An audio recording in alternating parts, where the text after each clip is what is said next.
ജ്യോതിഷപ്രകാരം ചിങ്ങമാസം 1-ാം തീയതിയോടുകൂടി ഇനി പറയുന്ന നക്ഷത്രങ്ങളിൽ ജനിച്ച ആൺമക്കൾ വീട്ടിലുണ്ടെങ്കിൽ ആ മക്കളിലൂടെ ആ വീട് രക്ഷപ്പെടുന്നതാണ്. മാത്രമല്ല അച്ഛനമ്മമാരുടെ മഹാഭാഗ്യമായിരിക്കും ഈ ആൺമക്കൾ അല്ലെങ്കിൽ പുരുഷന്മാർ.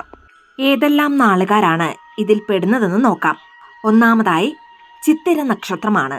ഈ നാളുകാരായ ആൺമക്കൾ വീട്ടിലുണ്ടെങ്കിൽ അവരുടെ ജീവിതത്തിലും കുടുംബത്തിലും ചിങ്ങമാസം 1-ാം തീയതിയോടുകൂടി നല്ല മാറ്റങ്ങൾ വന്നു ചേരുന്നതാണ്. മാത്രമല്ല ഇവർ ഇത്രകാലം പരിശ്രമിച്ചിട്ടും ആ ശ്രമം ഫലം കാണാതെ വന്നിട്ടുണ്ടെങ്കിൽ അതിനെല്ലാം നല്ലൊരു മാറ്റമുണ്ടാകുന്നതാണ്. കാരണം ആ കാര്യങ്ങളെല്ലാം തന്നെ നിങ്ങൾ പോലും ചിന്തിക്കാത്ത തരത്തിൽ മാറി മറിയുന്നതാണ്. ഇനി ഇവരുടെ ജീവിതത്തിൽ വഴിത്തിരിവുകൾ ഉണ്ടാകുവാനുള്ള സമയം അടുത്തിരിക്കുന്നു. എല്ലാ കാര്യത്തിലും നിങ്ങളെ അത്ഭുതപ്പെടുത്തുന്ന മാറ്റങ്ങളായിരിക്കും വരാൻ പോകുന്നത്. ഇപ്പോൾ ഇവർ ചെയ്യുന്ന കാര്യങ്ങൾ ആത്മാർത്ഥതയോടുകൂടി ചെയ്തുകൊണ്ടിരിക്കുക.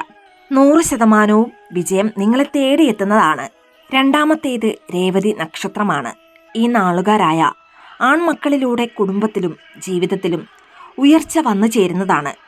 വിദ്യാഭ്യാസം, തൊഴിൽ, സാമ്പത്തിക ഉയർച്ച എന്നിവയിൽ പൂർണ്ണ വിജയം നിങ്ങളെ തേടിയെത്തുന്നതാണ്. ഇനി ഇവരുടെ അച്ഛനമ്മമാരുടെ ജീവിതത്തിലും ഇവർ മൂലം വലിയ സന്തോഷങ്ങളാണ് വരാൻ പോകുന്നത്. അതുകൊണ്ട് നിങ്ങൾ ധൈര്യമായി മുന്നോട്ട് പോകുക. തൊടുന്നതെല്ലാം പൊന്നാകുന്ന ഒരു സമയമാണ് ചിങ്ങം 1 മുതൽ നിങ്ങളെ തേടിയെത്തുന്നത്.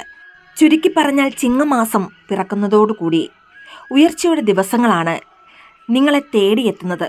മൂന്നാമതായി ഭരണി നക്ഷത്രമാണ്. ഭരണി നക്ഷത്രമുള്ള പുരുഷന്മാർ അല്ലെങ്കിൽ മകൻ ആൺകുട്ടിയുണ്ടെങ്കിൽ ആ നക്ഷത്രപ്രഭ വീട്ടിലെല്ലാം ലഭിക്കുന്നതാണ്.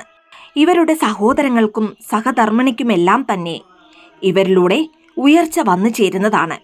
ഇനി ഈ നക്ഷത്രക്കാരുടെ അച്ഛനമ്മമാർക്ക് രാജയോഗ തുല്യമായ ഫലങ്ങളും വന്നു ചേരുന്നതാണ്. ഇവർ ഇപ്പോൾ അനുഭവിച്ചുകൊണ്ടിരിക്കുന്ന മാനസിക പ്രയാസം പൂർണ്ണമായും മാറിക്കിട്ടുന്നതാണ്. മാത്രമല്ല ജീവിതത്തിൽ ഐശ്വര്യവും സമ്പത്തുമെല്ലാം നിങ്ങൾ പോലും അറിയാതെ വന്നു ചേരും. അതുകൊണ്ട് ഈ നക്ഷത്രക്കാരായ പുരുഷന്മാർ അല്ലെങ്കിൽ ആൺമക്കൾ വീട്ടിലുണ്ടെങ്കിൽ ഉറപ്പായും ആ വീട് രക്ഷപ്പെടുന്നതാണ്.